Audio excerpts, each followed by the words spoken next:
Hello guys, and welcome to Not David Zamolata. My name is Serge, and in today's video we got this 2003 Dodge Sprinter, also known as Freightliner Sprinter.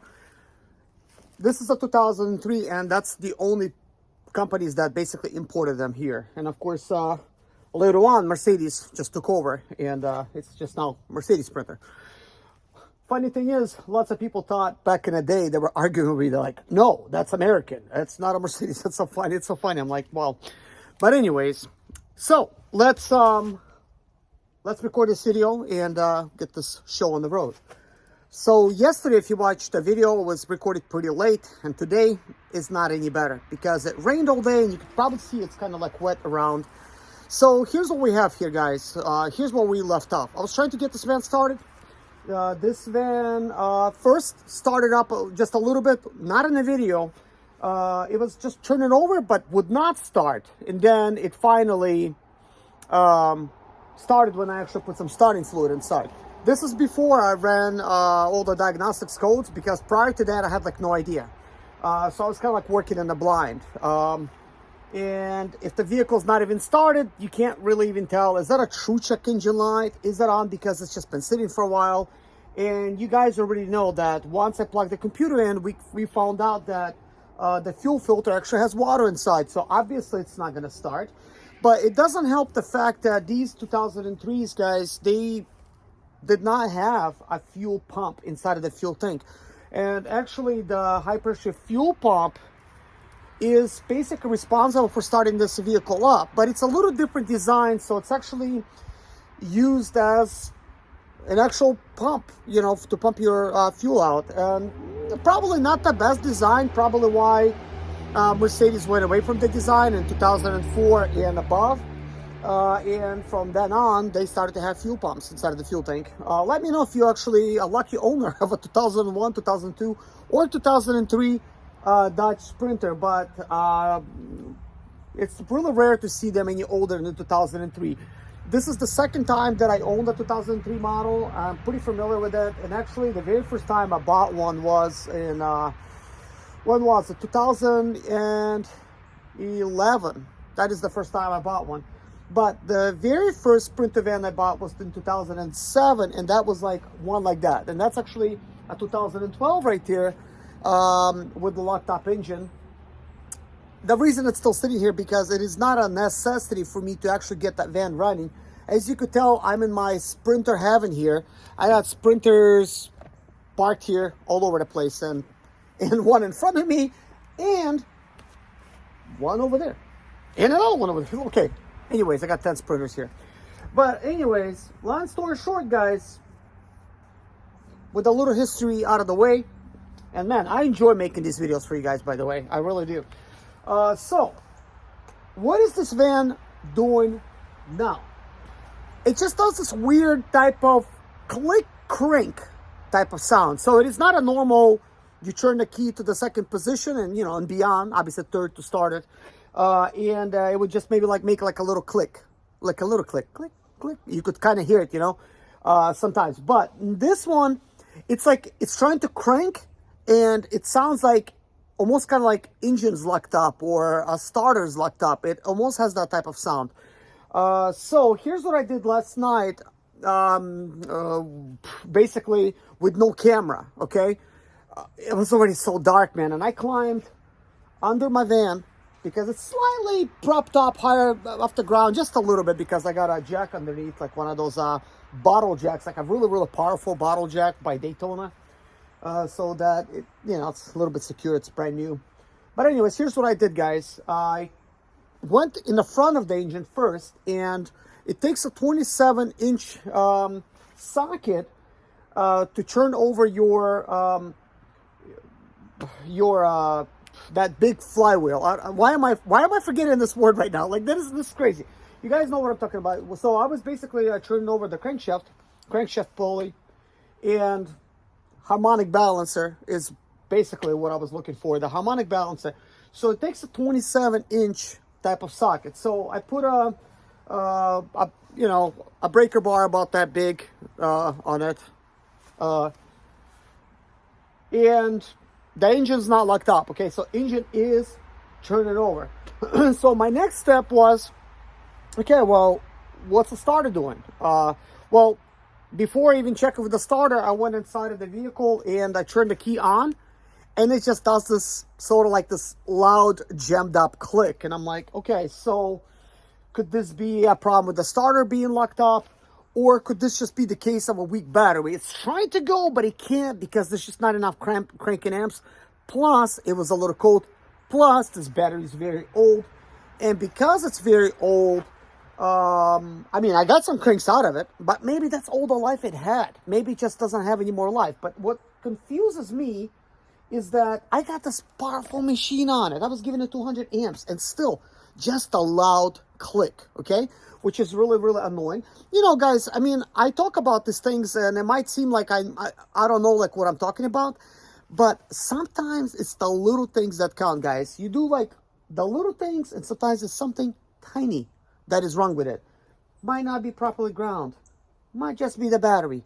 So you look at the small things first before you move on to the larger things. So right now, my main concern is, why isn't the engine turning over anymore? It was turning over, but it no longer turns over. Is it a weak battery, right? Like I said, or is it a locked up starter? So anyways, I climb underneath the van, and you know how you could take a screwdriver and you could sort of like to jam the connection over there and cause it to turn over? Well, started to turn over. So I did get the wheel to move. So it wasn't very lively, wasn't like nothing exciting, but it did move. And the engine is moving. So okay, so here's what I did. I took this big charger here and I left it charging overnight. Okay, so and then I went to work. And I came back early because it started raining. But I forgot to move my charger. It literally sat in the rain. I mean, luckily it's got a nice casing and everything around it. Like nothing happened, thank God, you know. But it's over here charging. And when I came today, just prior to making this video, well, maybe like a few hours ago, and I checked on it, it was like charged. I'm like, okay, good. I had some other stuff to take care of, and this is why I'm making this video late.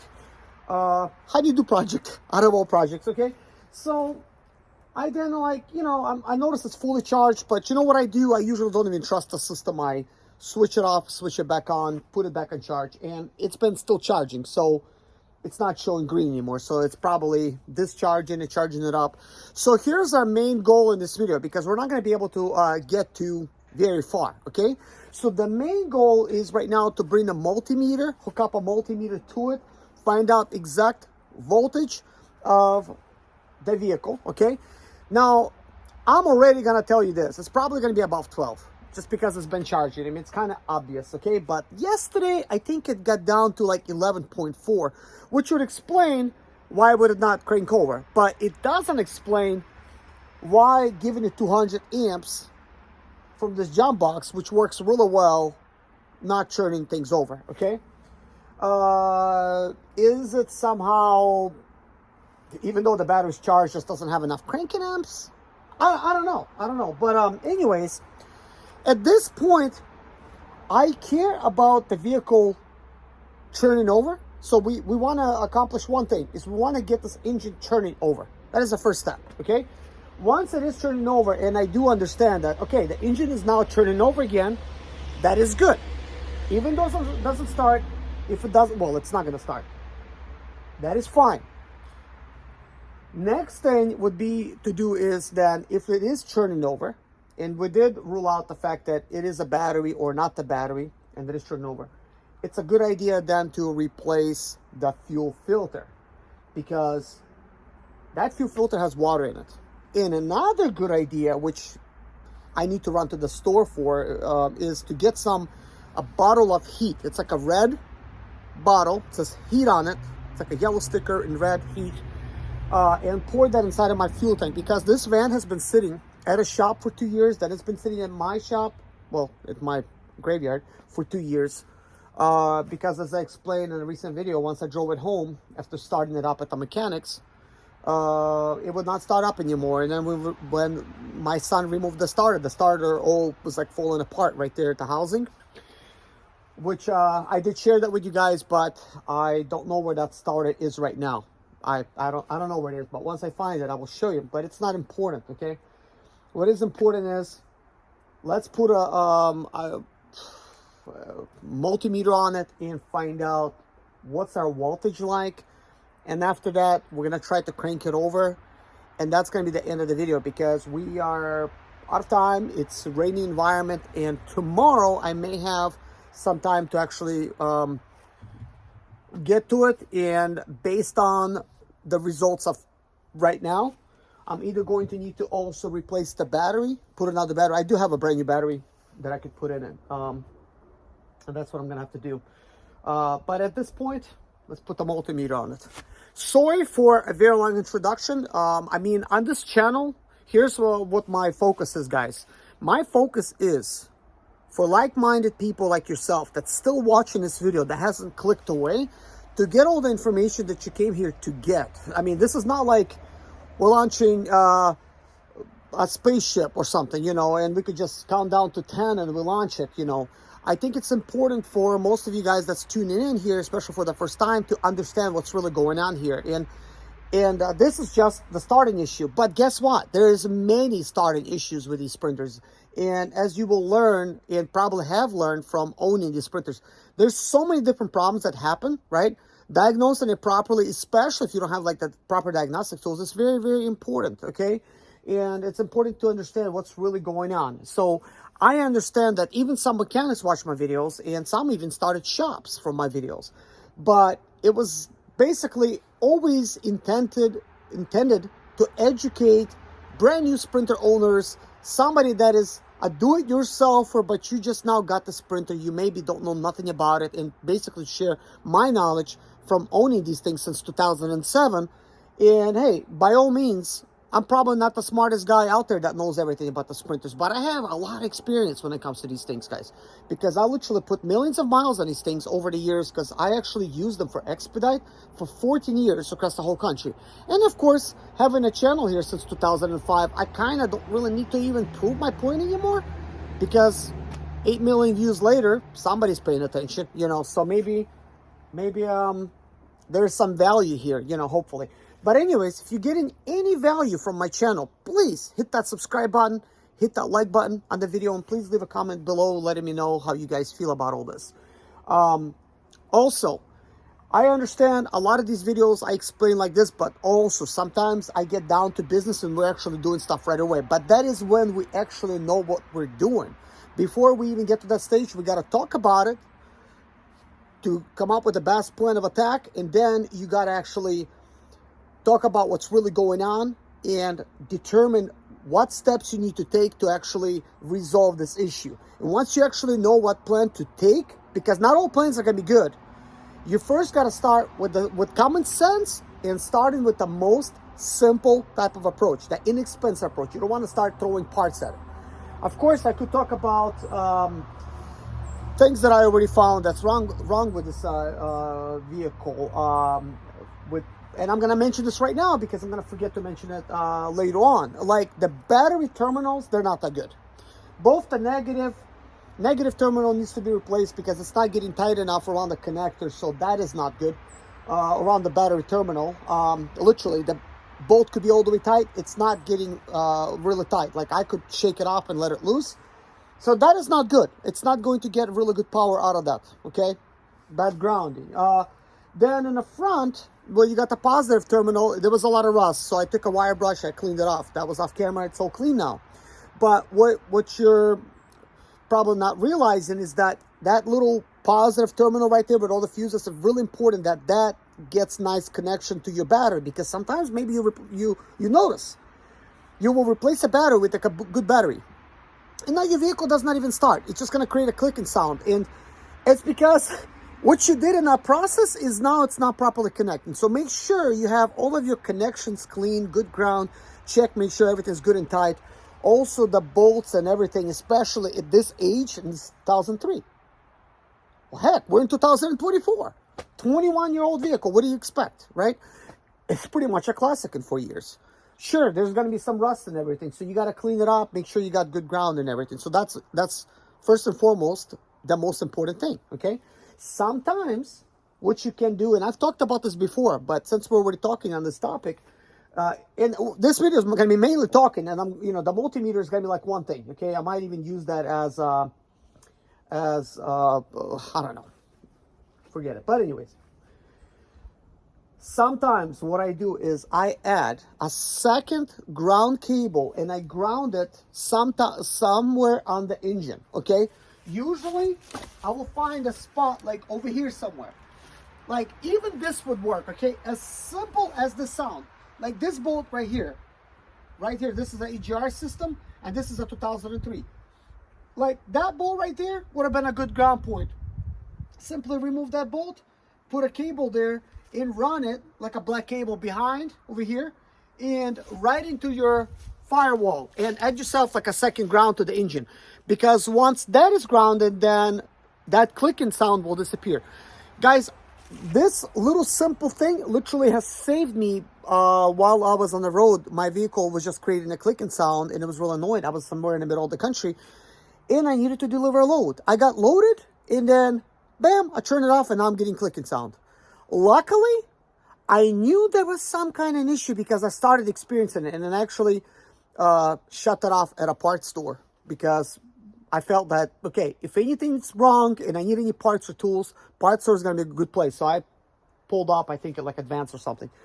And I went inside and I bought myself like a cable and I grounded it to the engine. I actually bought a black cable, But anyways, that's all my issue. The clicking went away. And also, before even doing it, I bought a starter and I installed the starter. And it did not help. It did not help. When I added the ground cable, that did help. And then it makes me wonder, was it a bad starter or was it just bad ground?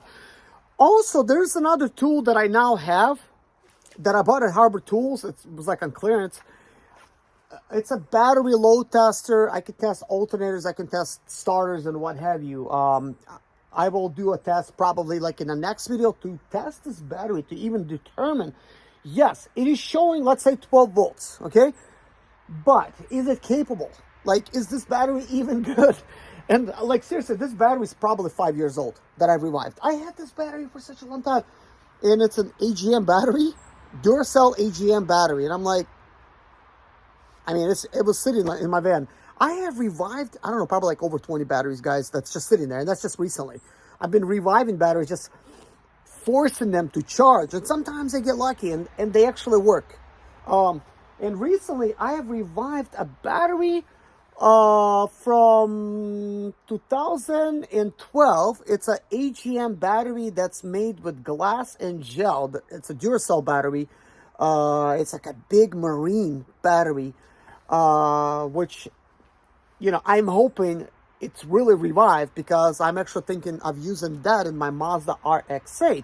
But I did buy that battery to have as an auxiliary battery for my Sprinter, but I wasn't, I didn't think I didn't have a good ground at that time. I needed to grind down the connector a little bit more, I guess. And that battery was not being properly charged. So that battery ultimately never got used as an auxiliary, that AGM battery that I paid over $200 for. And it just sort of died and it would not hold charge. And I took it to Sam's Club and it was too late for them to warranty it out.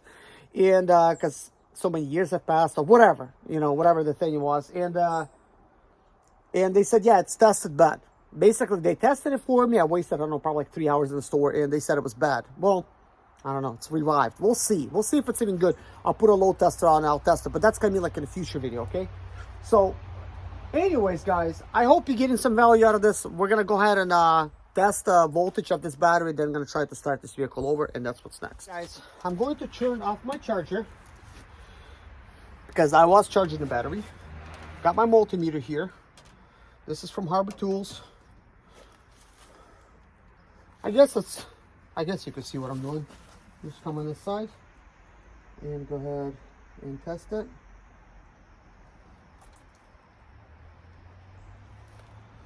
Well, 11.6. 11.6. All right, well, that explains it, right? 11.6. So it was 11.4 yesterday, and now it's 11.6. So let me just try to get it again. So it's ranging 11.5 to 11.6. Okay, well, that's a good sign. Kind of a good sign. So I guess here's what we're going to do next, guys. I'm going to leave the camera right here. I'm going to give it 200 amps, and I'm going to try to go inside of the van and actually try to start it. So giving it 200 amps.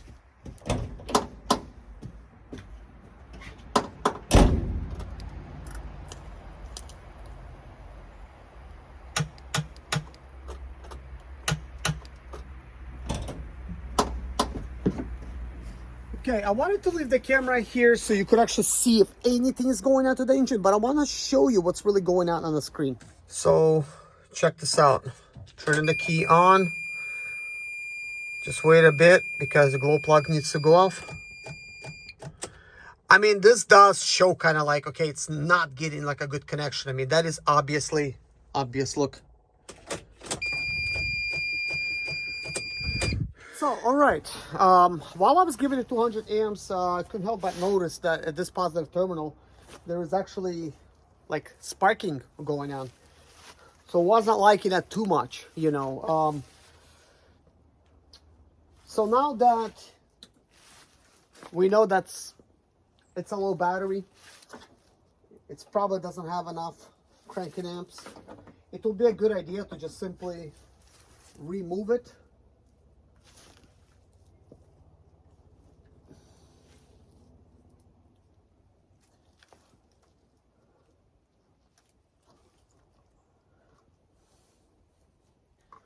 So I just kind of like shifted some things around. I'm not going to be removing it just yet, obviously.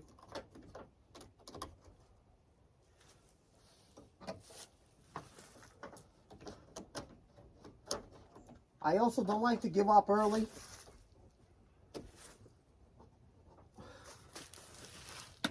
So I'm just going to give 200 amps one more time, and let's see what's happening. Now we're inside of the van.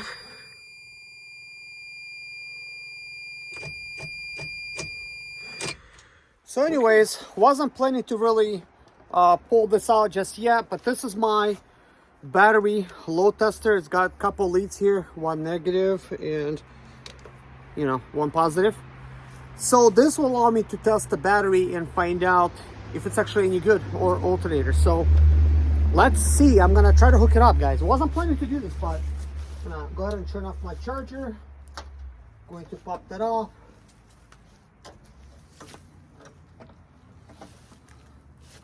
So let's see now.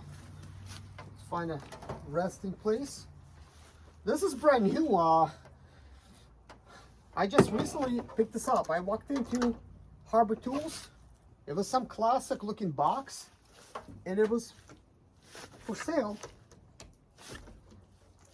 I don't even know what I paid for it. So anyways, I hooked it up. So first, it's got a scale where it you know, fails and whatnot.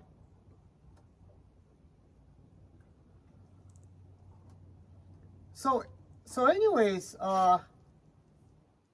it's got battery temperature as well. It's kind of like in the green. So battery load test. Let's see what it says here on the side. Battery load test, temperature compensation chart, temperature Fahrenheit, 8.6 volts, 70. Okay, so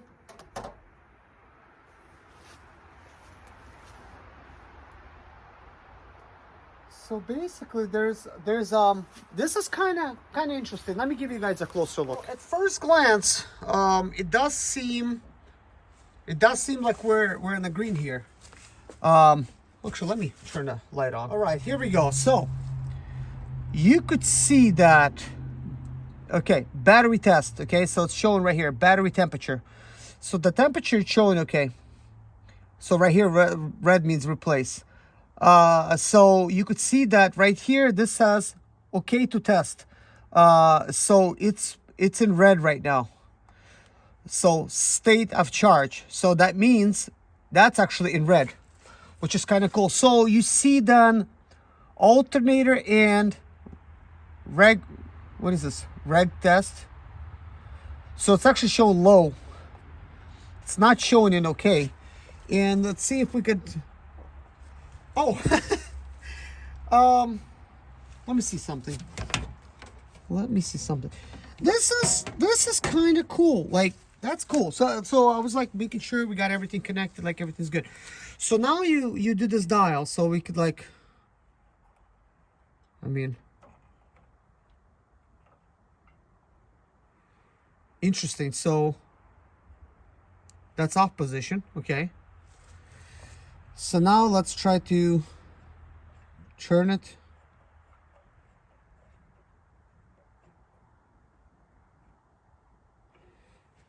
I don't know how this works exactly, because this just goes round and round. I mean, it does have a dial here.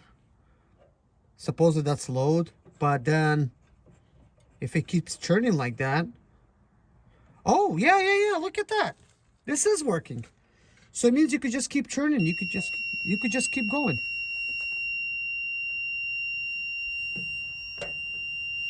So it does say replace, but I'm giving it like what, DC amps 100. I still need to find out like what's really going on. So this is DC amps, this is volts. So this shows both, you know, like amps. I guess that would be cranking amps. So we need something to compare to, because as you can see, as I'm spinning it tells me to replace.